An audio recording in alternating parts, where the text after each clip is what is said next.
नमस्कार दोस्तों, आप सभी का जो है ज्ञान तिलक आईएएस एकेडमी में स्वागत है। मैं रुपेश वर्मा आप सभी लोगों का जो है स्वागत करता हूं।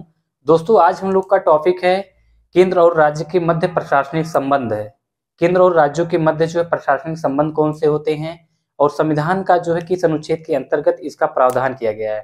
संविधान के अनुच्छेद 256 से 263 तक जो है इसका प्रावधान किया गया है। दोस्तों, इसके पूर्व में जो है कल वाले वीडियो में हम लोग केंद्र और राज्य के मध्य विधायी संबंध अनुच्छेद 245 से 255 तक जो है कंप्लीट कर चुके थे। आज जो है हम लोग का स्टार्ट है 256 से लेकर 263 तक। तो दोस्तों, केंद्र और राज्यों के मध्य में जो है तीन तरीके के प्रशासनिक संबंध होते हैं, जिसमें पहला होता है केंद्र और राज्यों के मध्य कार्यपालिकीय शक्ति का विस्तार करना, और दूसरा इसमें जो होता है वो है केंद्रीय नियंत्रण, राज्य पर केंद्रीय नियंत्रण होता है। और तीसरा इसमें स्टेप जो होता है वो केंद्र और राज्यों के मध्य आपसी सौहार्द को स्थापित करना। कौन कौन सा संबंध होता है इसमें? तीन संबंध होते हैं।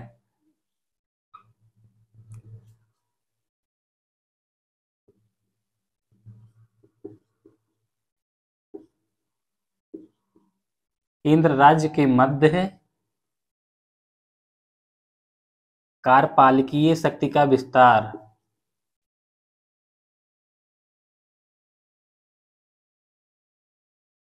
कार्यपालिकीय शक्ति का विस्तार करना।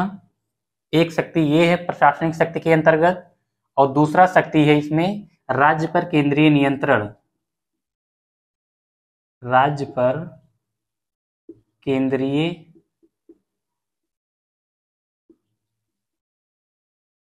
नियंत्रण स्थापित करना।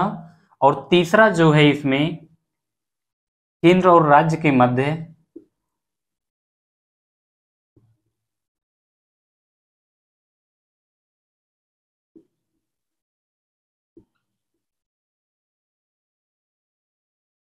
आपसी सौहार्द को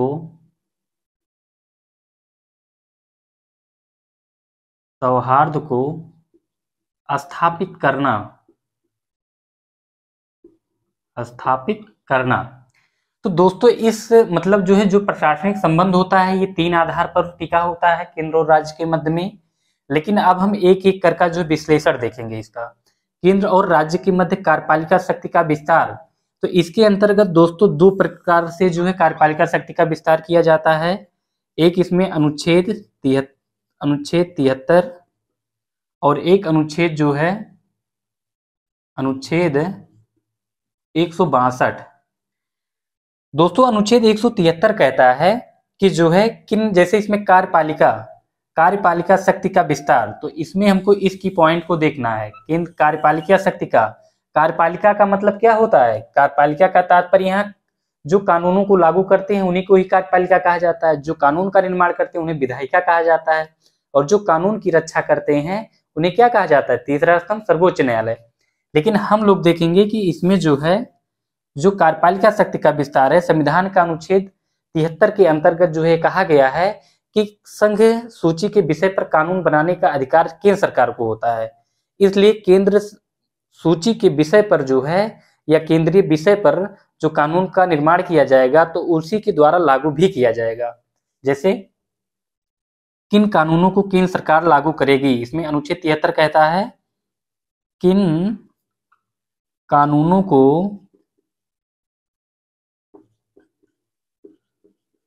केंद्र सरकार लागू करेगी।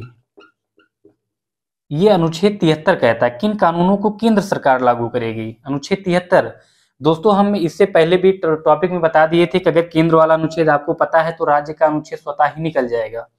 अगर अनुच्छेद 73 में जो है नवासी जोड़ दिया जाता है तो अनुच्छेद जो है ये 162 प्राप्त होता है। और जबकि अनुच्छेद 162 कहता है हमारा राज्य में कि किन कानूनों को राज्य सरकार लागू करेगा। इसमें जैसे किन कानूनों को राज्य सरकार लागू करेगा।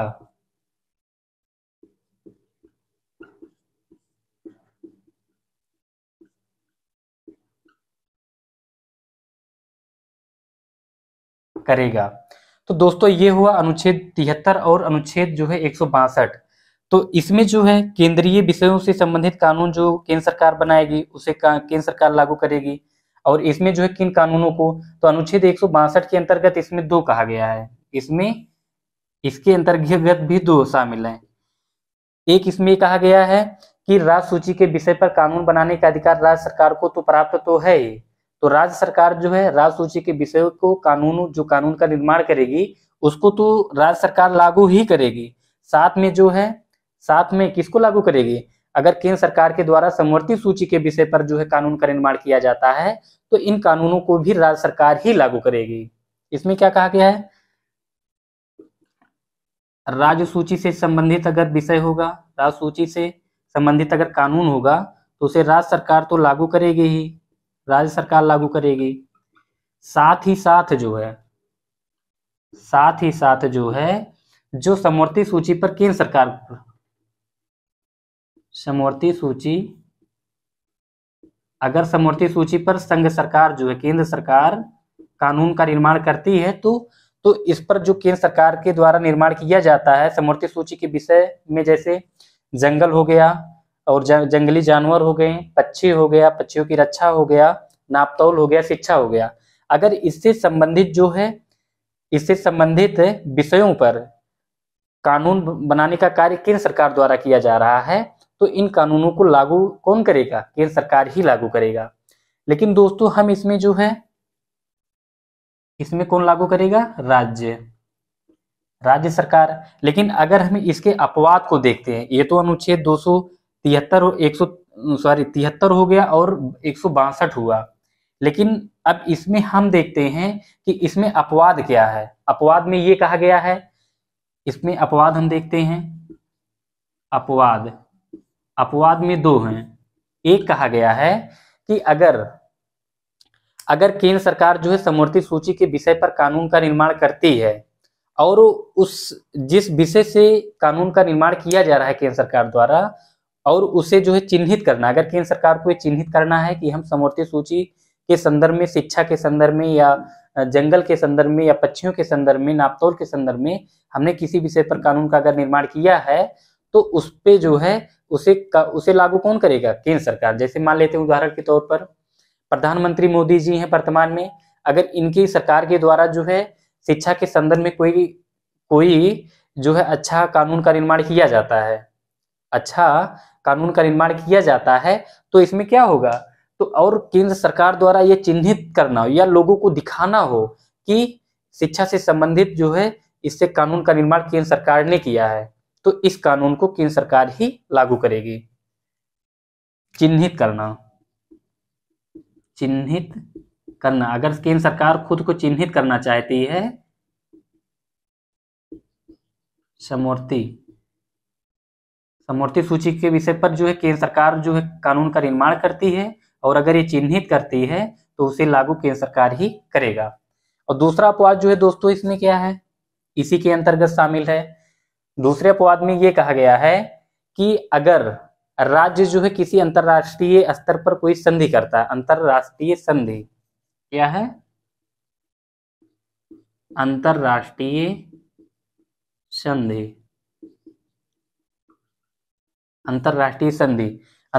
संधि का तात्पर्य जैसे समवर्ती सूची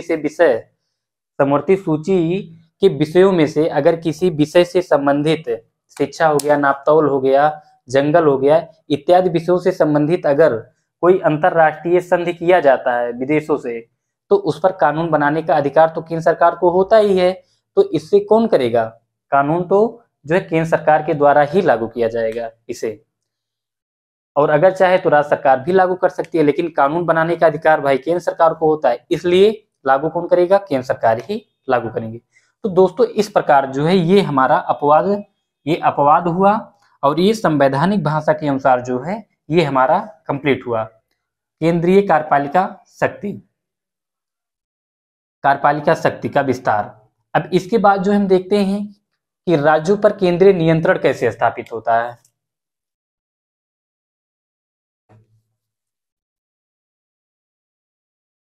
राज्यों पर केंद्रीय नियंत्रण, बार बार क्वेश्चन जो है इससे पूछा गया है। दोस्तों वीडियो अच्छी लगे तो वीडियो को लाइक करिए, चैनल को सब्सक्राइब करिए, अधिक से अधिक शेयर करिए। हम लोग जो इसको देखते हैं, राज्य पर केंद्रीय नियंत्रण। दोस्तों, केंद्र सरकार के द्वारा राज्य पर नियंत्रण जो है संविधान के अनुच्छेद 256, 257 और 258 के अंतर्गत जो है किया जाता है। इसमें हमको 3 अनुच्छेद पढ़ना है, 256, 57, 58।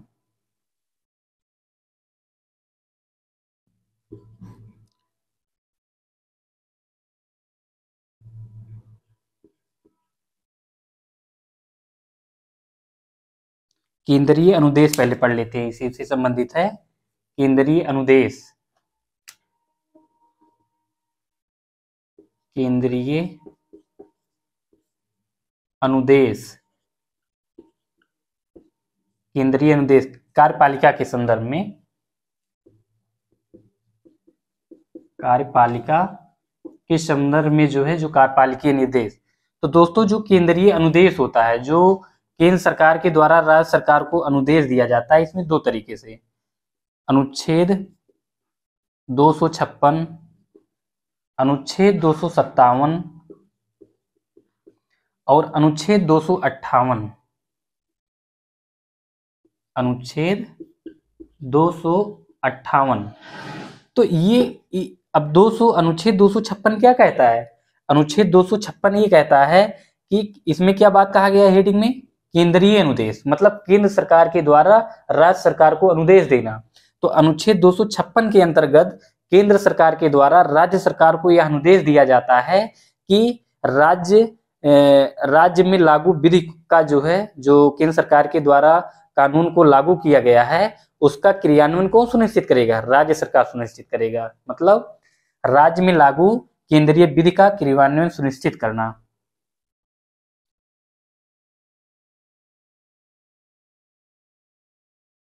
राज्य में लागू केंद्रीय विधि का, केंद्रीय विधि का क्रियान्वयन, क्रियान्वयन सुनिश्चित करना,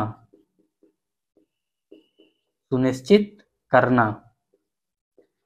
दोस्तों, इसमें क्या कहा जाता है? इसमें केंद्र सरकार के द्वारा, इसमें अगर उदाहरण के तौर पर देखते हैं कि जैसे भारत सरकार के द्वारा, मोदी सरकार के द्वारा योगी जी को यह सलाह दी, मतलब यह आदेश दिया जाता है कि जिस कानून का निर्माण केंद्र द्वारा किया गया है, उसे योगी जी मतलब उत्तर प्रदेश सरकार द्वारा जो है क्या किया जाए? उसको क्रियान्वित किया जाए, उसे लागू किया जाए। और फिर इसमें क्या है? अनुच्छेद 256 के बाद जो है 257, अनुच्छेद 257 के अंतर्गत जो है केंद्र सरकार राज्य सरकार को यह अनुदेश देती है, कहती है केंद्र सरकार राज्य सरकार से कि राज्य सरकार की कोई कार्यपालिकीय कृत केंद्र सरकार के कार्यपालिकीय कृत में बाधा ना पहुंचाए, केंद्र सरकार की कार्यपालिकीय कृत में बाधा ना पहुंचाए। मतलब इसमें क्या है? बल्कि ये कहा जाता है कि वो जो राज्य सरकार है वो लोक महत्व को समझे और जो संचार साधन है उसका विकास करे और राष्ट्रीय सुरक्षा मार्गों की जो है उसकी सुरक्षा करे। इसमें क्या कहा गया है जो है, इसको हम बड़े में लिख देते हैं, चूंकि ये इसको अगर आप लोग लिख लिए हो तो इसको हम बड़े में जो है लिख देते हैं।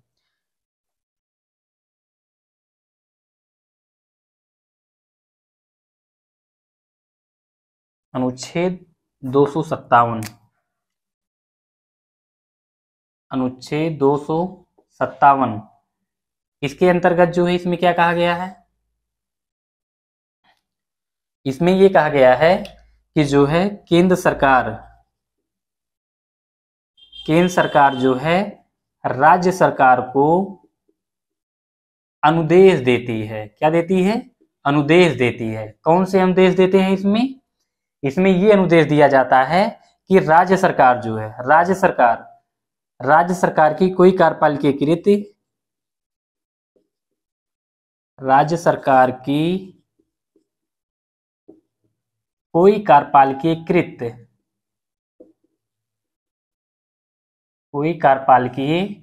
कृत जो है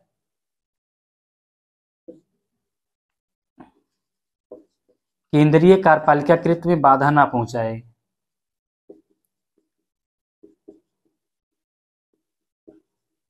केंद्रीय कार्यपालिका कृत में कोई बाधा ना पहुंचाए, बाधा ना पहुंचाए।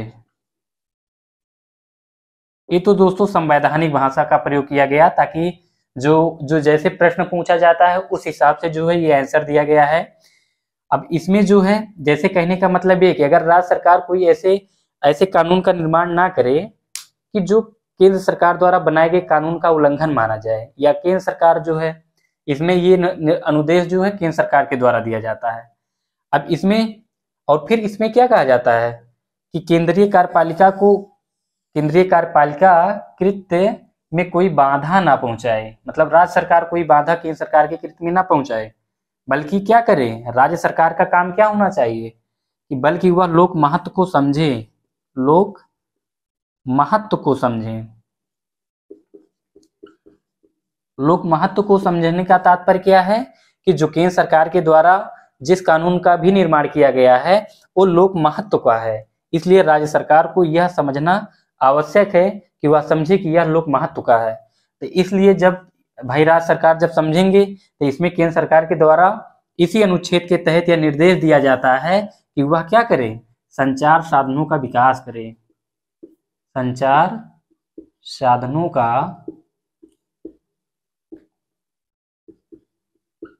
साधनों का विकास करे, राष्ट्रीय राजमार्गों की सुरक्षा करे, जो राष्ट्रीय राजमार्ग हैं,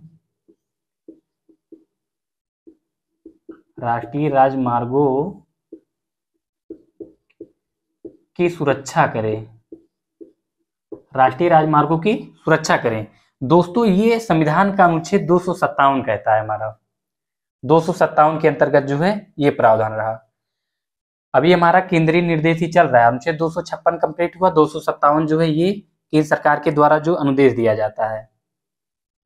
और इसमें जो है अनुच्छेद 257 के अंतर्गत जो है इसमें जो दूसरा था, ये तो यहाँ पहला था, और दूसरा जो है इसमें ये कहा गया है केंद्र सरकार जो है अपने कार्यपालिका जैसे एक दूसरे की कार्यपालिका कृत को सौंपना, इसमें क्या है कि केंद्र सरकार अपने कार्यपालिका कृत को तो क्रियान्वित करेगी ही या सौंपेगी ही, लेकिन इसमें केंद्र सरकार जो है राज्य सरकार के सहमति के बगैर भी अपने कार्यपालिका कृत को राज्य सरकार को सौंप सकती है। ये जो है दूसरा पॉइंट था।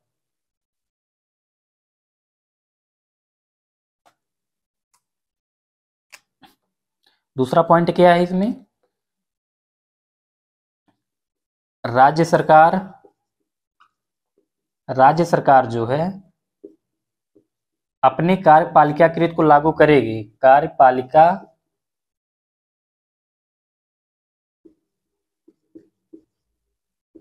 अपने कार्यपालिका कृत को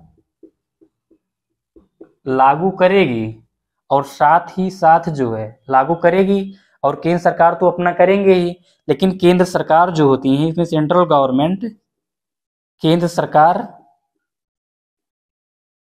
राज्य सरकार की सहमति के बगैर, राज्य सरकार के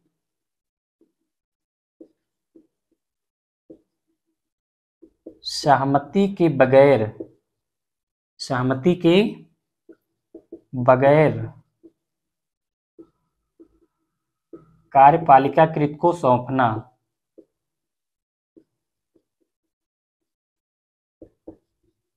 कार्यपालिका कृत को सौंपना।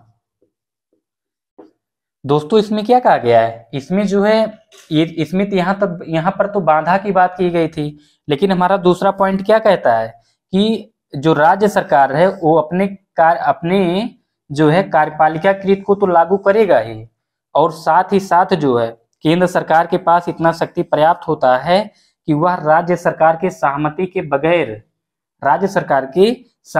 बगैर जो है वो क्या कर सकता है, अपने कार्यपालिका कृत को राज्य सरकार को सौंप सकता है। ये चीज जो है अनुच्छेद 257 के अंतर्गत जो हमारा कंप्लीट हुआ, इसका विश्लेषण और तथ्यात्मक जो बार बार परीक्षाओं में दोस्तों पूछा गया है। संविधान के अनुच्छेद 256 के अंतर्गत क्या प्रावधान किया गया है, 257 के अंतर्गत क्या किया गया है, 258 के अंतर्गत क्या किया गया है।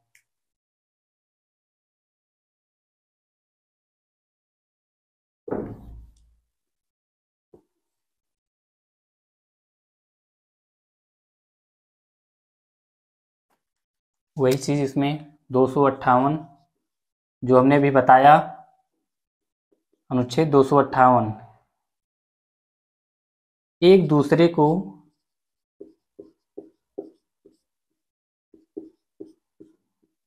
अपना कार्यपालिकीय कृत सौंपना,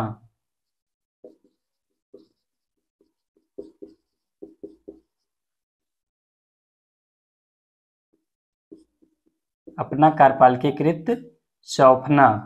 लेकिन केंद्र सरकार जो है, जो सेंट्रल गवर्नमेंट है, और राज्य सरकार की सहमति के बगैर जो है वो अपनी कार्यपालिका कृत को सौंप सकती है। राज्य सरकार को जो है ये सौंप सकती है बिना सहमत के।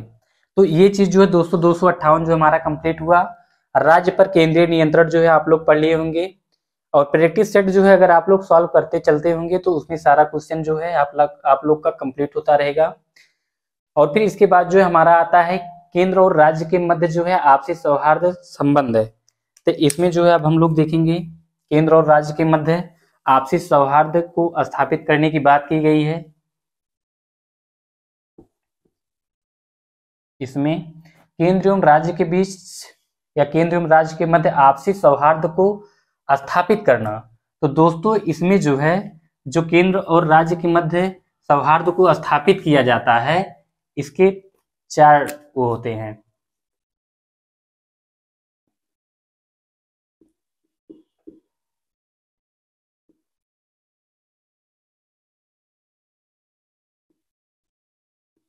सौहार्द संबंध,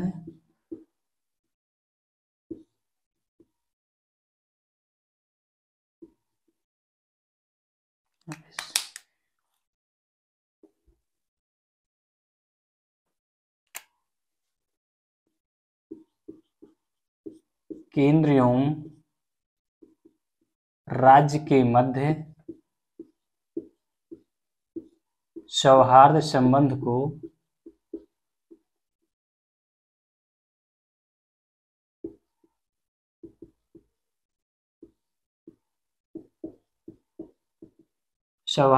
को स्थापित करना। ये जो है जैसे इसमें बात ये कहा गया है कि किस माध्यम से केंद्र और राज्यों के मध्य में सौहार्द संबंध को स्थापित किया जा सकता है। तो दोस्तों इसमें जो है जैसे नदी जल विवाद हो गया, अंतरराज्यीय संधि हो गया संविधान के अनुच्छेद 263, और इसमें क्षेत्रीय परिषद हो गया, और क्षेत्रीय परिषद के बाद जो है इसमें अंतरराज्यीय परिषद तो था ही 263, और साथ में जो है क्षेत्रीय परिषद और राष्ट्रीय एकता परिषद। इसमें हम कितना पढ़ेंगे? इसमें हम 4 पढ़ेंगे। पहला है इसमें नदी जल विवाद,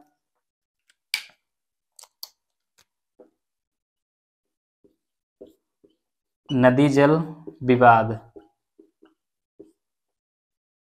अनुच्छेद 262 के अंतर्गत जो है इसका प्रावधान किया गया है। और फिर नेक्स्ट है इसमें अंतरराज्यीय परिषद, अंतरराज्यीय परिषद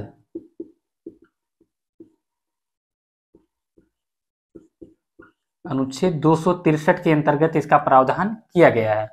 इसका जो पदेन अध्यक्ष होते हैं, पदेन अध्यक्ष पीएम प्रधानमंत्री होते हैं, इसके पदेन अध्यक्ष प्रधानमंत्री होते हैं। जबकि क्षेत्रीय परिषद की अगर बात किया जाए, इसमें क्षेत्रीय परिषद इसके पदेन अध्यक्ष जो होते हैं गृह मंत्री, पदेन अध्यक्ष गृह मंत्री होते हैं। और फिर एक होता है राष्ट्रीय एकता परिषद, राष्ट्रीय एकता परिषद, राष्ट्रीय एकता परिषद 1986। तो दोस्तों केंद्र और राज्यों के मध्य में जो सौहार्द संबंध स्थापित किए जाते हैं, इनके 4 आधार होते हैं, इनके 4 आधार। लेकिन अब हम इसमें एक एक करके इसका विश्लेषण करेंगे। अनुच्छेद जो है संविधान के अनुच्छेद 262 के अंतर्गत ये कहा गया है कि अगर 2 या 2 से अधिक राज्यों के मध्य नदी जल विवाद उत्पन्न होता है, अगर 2 या 2 से अधिक राज्यों के मध्य नदी जल विवाद उत्पन्न होता है तो ऐसा विवाद जो है सीधे सुप्रीम कोर्ट की प्रारंभिक अधिकारिता के अंतर्गत नहीं आता। तो जब प्रारंभिक अधिकारिता के अंतर्गत नहीं आता तो आखिर इसकी सुनवाई कौन करेगा ऐसे विवाद की? भाई हाई कोर्ट कर सकता है। लेकिन इसमें बात ये कहा गया है कि इसमें 3 आधार पर जो है बातों को सुलझाने का प्रयास किया जाएगा। पहला है इसमें एक तो बातचीत के आधार पर, एक राज्य दूसरे राज्य, एक राज्य और दोनों राज्य मतलब साथ में दोनों राज्य मिलकर बैठेंगे और बातचीत के जरिए जो है उस समस्या का समाधान करेंगे। और इसमें दूसरा है संसद के द्वारा अगर कोई ऐसा कानून का निर्माण किया गया हो जिसके माध्यम से इस समस्या नदी जल विवाद की जो समस्या उत्पन्न हो रही है उसको समाधान किया जा सके, तो वो संसद द्वारा बनाए गए कानून के आधार पर जो है इसका समाधान किया जाएगा। और इसमें फिर तीसरा ये कहा गया कि संसद अगर नदी जल विवाद उत्पन्न होता है तो ऐसी दशाओं में अगर ये सर्वोच्च न्यायालय के प्रारंभिक अधिकारिता के अंतर्गत नहीं आता तो संसद चाहे तो ये सुप्रीम कोर्ट की अधिकारिता में वृद्धि कर सकता है। और जब अधिकारिता में वृद्धि कर सकता है तो भाई सर्वोच्च न्यायालय भी इसकी सुनवाई कर सकता है, या संसद चाहे तो न्यायाधिकरण की भी स्थापना कर सकता है। दोस्तों ये बार बार क्वेश्चन जो है इसके अंतर्गत पूछा गया है, अनुच्छेद 262 के अंतर्गत किस का प्रावधान किया गया है? नदी जल विवाद का। अब नदी जल विवाद जो होता है ये कैसे होता है? 2 या 2 से अधिक राज्यों के मध्य, 2 से अधिक राज्यों के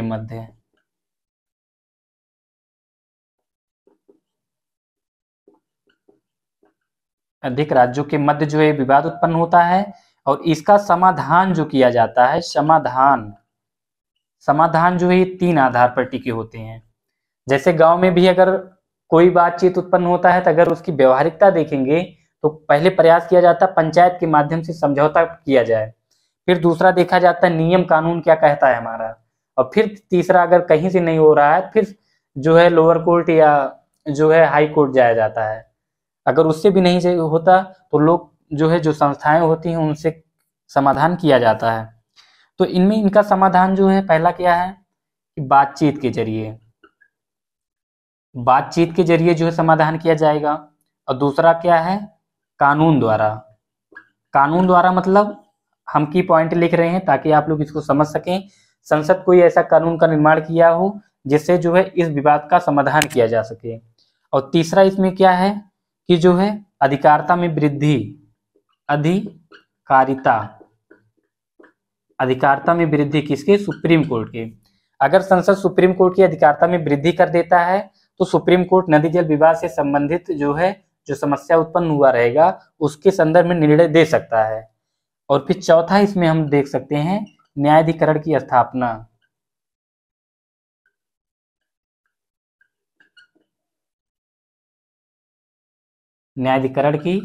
स्थापना।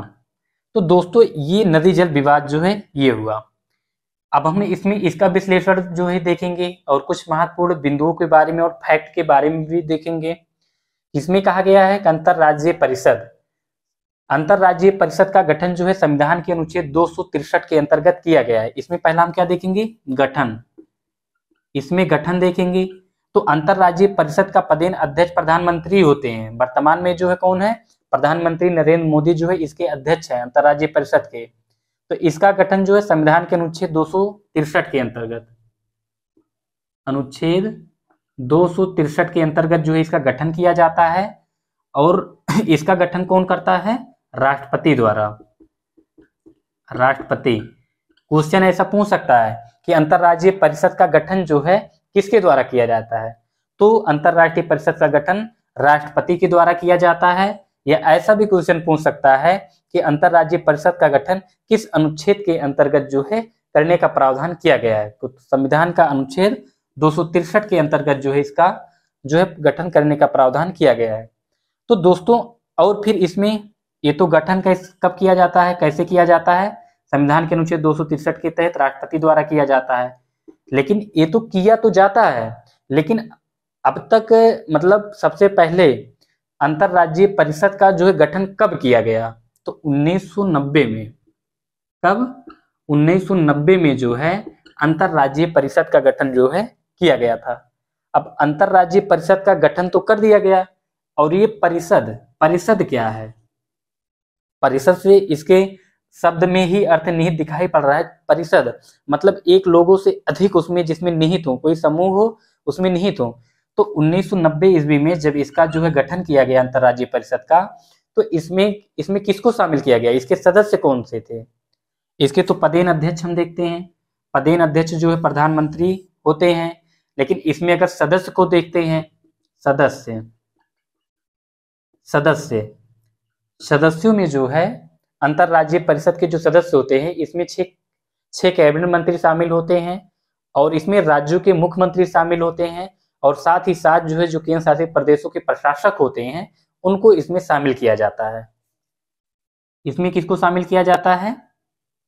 जो है 6 कैबिनेट मंत्री, 6 कैबिनेट मंत्री। और फिर दूसरा इसमें किसको शामिल किया जाता है? इसमें राज्यों के मुख्यमंत्री को शामिल किया जाता है, राज्यों के मुख्यमंत्री को। और फिर तीसरा जो है पॉइंट जो है, इसमें किसको शामिल किया जाता है? प्रशासक को शामिल किया जाता है। प्रशासक, जो केंद्र शासित प्रदेशों के जो प्रशासक होते हैं, दोस्तों ये जो प्रशासक होते हैं, ये जो है सिविल सर्वेंट होते हैं, जो रिटायर्ड हुए रहते हैं, उन्हीं को ही जो है राज्य उपराज्यपाल जो है बनाया जाता है प्रशासक के रूप में। तो दोस्तों अगर इसके संदर्भ में, अंतरराज्यीय परिषद के संदर्भ में आता है लिखने के लिए, ये तो सदस्य तक कंप्लीट हुआ। लेकिन अब बात ये उठता है, ठीक है इसका गठन कर दिया गया, इसमें कौन अध्यक्ष हो गया, कौन सदस्य हो गया, कब गठन किया गया, लेकिन इसका कार्य क्या होता है, इसका स्वरूप क्या होता है? हम इसका कार्य जो होता है, इसका कार्य जो होता है, यह एक जो है सलाहकारी संस्था होता है। क्या सर, कैसी संस्था? सलाहकारी, सलाहकारी। अंतरराज्यीय परिषद जो है एक परामर्शकारी या सलाहकारी जो है संस्था होता है। और ये परिषद, जो अंतरराज्यीय परिषद होता है, इसके जो सदस्य होते हैं, ये सभी लोग मिलकर जो है ऐसे सामान्य विषयों की खोज करते हैं जिससे केंद्र और राज्यों के मध्य जो है जो विवाद उत्पन्न होता है उसको कैसे सौहार्द में स्थापित किया जाए, मतलब विविधता को कैसे एकता में समेकित किया जाए, उस पर जो है ये कार्य करते हैं। अब दोस्तों अगर इससे संबंधित जो है मेंस में भी प्रश्न लिखने के लिए आता है कि अंतरराज्यीय परिषद का गठन लिखिए, उसकी संरचना लिखिए, और उसके जो है कार्य क्या होते हैं उसका उल्लेख करिए, या उसका विवेचना कीजिए, या उसका विस्तार पूर्वक वर्णन कीजिए, तो आप इसमें आसानी से जो है लिख सकते हैं कि अंतरराज्यीय परिषद का गठन जो है, गठन संविधान के अनुच्छेद 263 के अंतर्गत राष्ट्रपति द्वारा जो है किया जाता है। और सबसे पहले 1990 ईस्वी में जो है अंतरराज्यीय परिषद का गठन किया गया, और इसमें जो है इसके सदस्यों में जो है 6 कैबिनेट मंत्री शामिल होते हैं, राज्यों के मुख्यमंत्री शामिल होते हैं, प्रशासक शामिल होते हैं, और इसका पदेन अध्यक्ष जो है प्रधानमंत्री होता है। कार्य जो है सलाहकारी परामर्शकारी संस्था है, और ऐसे विषयों की खोज करता है जिससे केंद्र और राज्यों के मध्य जो है संबंध को प्रगाढ़ बनाया जा सके। तो दोस्तों ये जो है इससे जितने भी क्वेश्चन आए हैं, इससे सारा जो है कंटेंट हमने आप लोग को प्रस्तुत किया। अब इसके बाद जो देखेंगे क्षेत्रीय परिषद। दोस्तों क्षेत्रीय परिषद देखेंगे। अब इसको जो है हम यहां पर लिख देते हैं क्षेत्रीय परिषद, क्योंकि वहां बताना संभव नहीं है। क्षेत्रीय परिषद,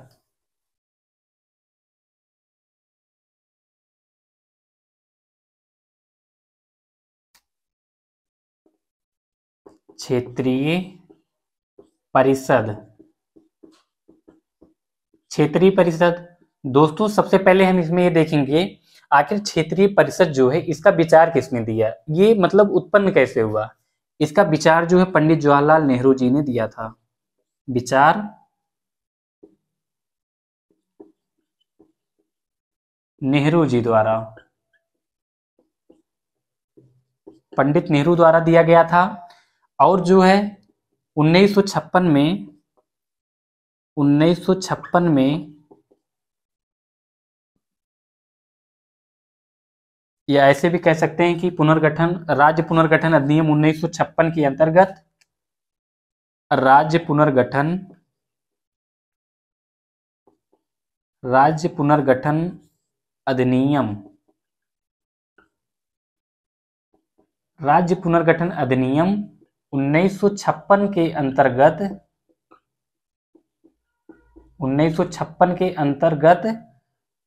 5 क्षेत्रीय परिषद का गठन किया गया। 5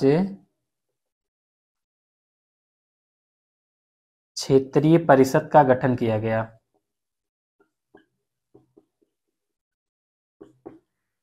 दोस्तों इसका विचार जो है पंडित नेहरू जी के द्वारा दिया गया और राज्य पुनर्गठन अधिनियम 1956 के अंतर्गत जो है 5 क्षेत्रीय परिषदों का जो है गठन भी किया गया। अब 5 क्षेत्रीय परिषद जो है इसमें कौन से थे, इसमें जैसे उत्तर हो गया, दक्षिण हो गया, पूरब हो गया, पश्चिम हो गया और मध्य है, इसी को ही 5 क्षेत्रीय परिषद कहा गया। इसमें जैसे इसको याद करने का सबसे सटीक तरीका जो है प्लस का चिन्ह बनाइए और इसको उत्तर और फिर इधर दक्षिण दिशा को चिन्हित कर दीजिए, उत्तर दक्षिण पूरब पश्चिम, और बीच में ये जो है ये केंद्रीय है।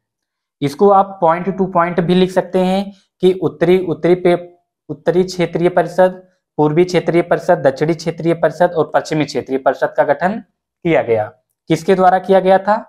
राज्य पुनर्गठन अधिनियम 1956 के अंतर्गत जो है किया गया था।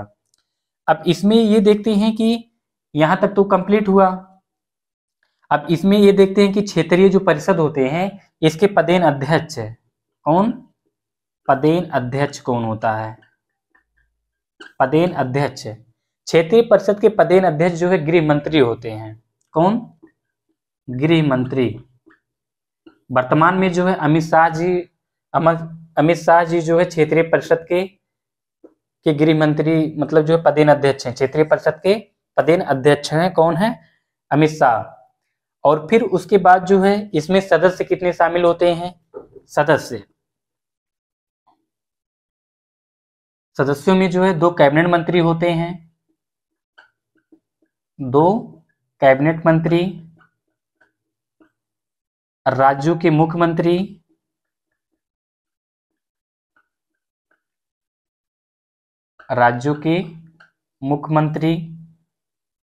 जो है इसमें शामिल होते हैं। इसमें प्रशासक जो है शामिल नहीं होते हैं।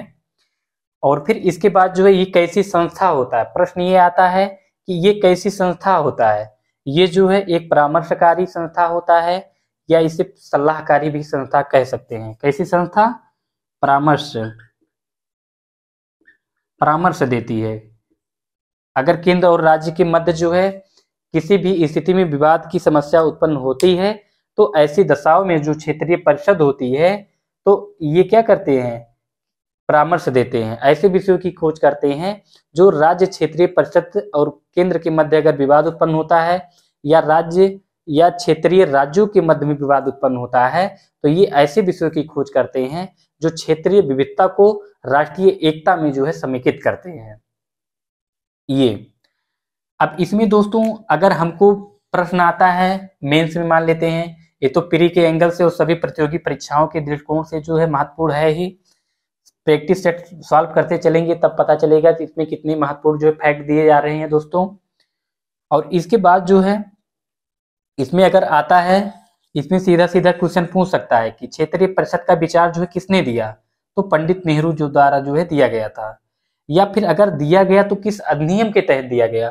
तो राज्य पुनर्गठन अधिनियम 1956 के अंतर्गत जो है 5 क्षेत्रीय परिषदों का गठन किया गया था। अब जब 5 क्षेत्रीय परिषद का गठन किया गया तो इसमें 5 क्षेत्रीय परिषद का नाम आप लिख दीजिए कि उत्तरी क्षेत्रीय परिषद, पूर्वी क्षेत्रीय परिषद, दक्षिणी क्षेत्रीय परिषद, पश्चिमी क्षेत्रीय परिषद होते हैं। अब क्षेत्रीय परिषद का गठन कर दिया गया, लेकिन इसका मेन कौन होता है? इसमें मेन जो है प्रधानमंत्री होते हैं, इसके जो है गृह मंत्री होते हैं। अब जब इसके गृह मंत्री होते हैं तो इसमें कुछ सदस्य भी होंगे। अगर अध्यक्ष हैं तो स्वाभाविक सदस्य रहेंगे। जब सदस्य उसमें होंगे तो सदस्यों में 2 कैबिनेट मंत्री होते हैं और राज्यों के मुख्यमंत्री इसमें शामिल किए जाते हैं। अब जब इसमें अध्यक्ष भी हैं और सदस्य भी इसमें शामिल हैं तो आखिर इनका कार्य क्या होता है? इनका कार्य जो होता है परामर्श देना।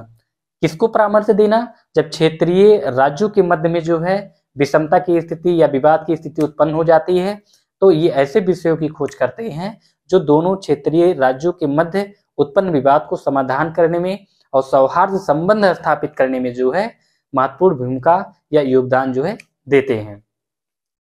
तो ये चीज दोस्तों आपका मेंस के दृष्टिकोण से भी जो है 100 शब्द में 150 शब्द में इसको आसानी से लिखा जा सकता है। अब क्षेत्रीय प्रश्न तो ये कंप्लीट हुआ।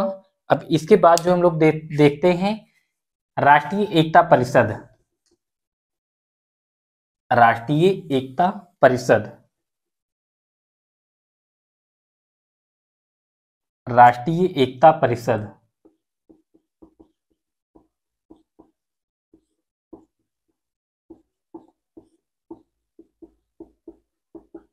राष्ट्रीय एकता परिषद 1986 में जो है इसका गठन किया गया था। दोस्तों राष्ट्रीय एकता परिषद क्या होता है? राष्ट्रीय एकता परिषद का गठन जो है 1986 ईस्वी में जो है राजीव गांधी की सरकार के दौरान किया गया था। किसके द्वारा? राजीव गांधी द्वारा जो है 1986 ईस्वी में किया गया था। लेकिन इसका जो 1986 में तो किया गया था, लेकिन राष्ट्रीय एकता परिषद का गठन जो किया गया था ये जो है ये 1990 में बीपी सिंह की सरकार थी उस समय जो है इसका वो किया गया था। इसका गठन जो है बीपी सिंह की सरकार के दौरान 1990 में जो है किया गया था। अब इसमें जो है दोस्तों ये क्या होता है, ये भी जो है एक तरीके से राष्ट्रीय एकता परिषद का कार्य भी वही होता है कि यह जो है अगर कोई विवाद की स्थिति उत्पन्न होती है तो उसे जो है परामर्श देना। अब परामर्श देना तो किसको देना? जैसे इसके राष्ट्रीय एकता परिषद के समक्ष जो पहला मुद्दा आया था वो राम मंदिर और बाबर मस्जिद का जो है मुद्दा आया था।